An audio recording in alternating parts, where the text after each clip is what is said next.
It was an early morning flight from Chicago to New York. I had booked my seat in first class weeks in advance, anticipating a quiet, comfortable journey. I was an older gentleman, retired for some years now, enjoying the freedom to travel whenever I pleased. There's a certain pleasure in watching the clouds from up above, away from the hustle and bustle below. As I approached my seat, I noticed a younger woman already settled comfortably, reclining as if she owned the place. I cleared my throat politely and showed her my boarding pass. "Excuse me, ma'am. That's my seat, 1A, I said calmly. She looked up with a mixture of impatience and entitlement. "Oh, I'm in first class? Well, I don't see your name on me. This looks like a better seat than what I had," she said dismissively, tapping her phone like I was interrupting her important conversation. I tried to reason with her. "Ma'am, I booked this seat in advance. Perhaps you're in the wrong row?" She scoffed, rolled her eyes, and refused to move. At that moment I realized this wasn't just a simple misunderstanding. This was a case of someone thinking they were above the rules, entitled to privileges they hadn't earned. The flight attendants noticed the commotion and politely intervened, asking her for her boarding pass. She fumbled, clearly uncomfortable, but claimed she had the right to the seat. I remained calm, showing my boarding pass without raising my voice. Minutes passed, and tension mounted. I could sense the entire first-class cabin was aware of the situation. The passengers whispered quietly, some shaking their heads. I remembered something I had learned years ago. The best way to handle entitled people isn't confrontation, but patience and dignity. Finally, the pilot came down from the cockpit, a tall man with a kind face, well respected by his crew. "Excuse me, ma'am," he began. "We've checked the boarding records.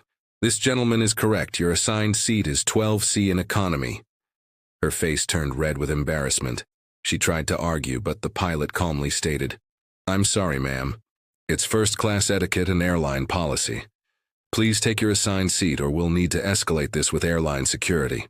The tension in the cabin was palpable, and I could see the passengers trying to suppress laughter. There's something about witnessing someone's entitlement being corrected politely yet firmly that is oddly satisfying, even if you've never met them before.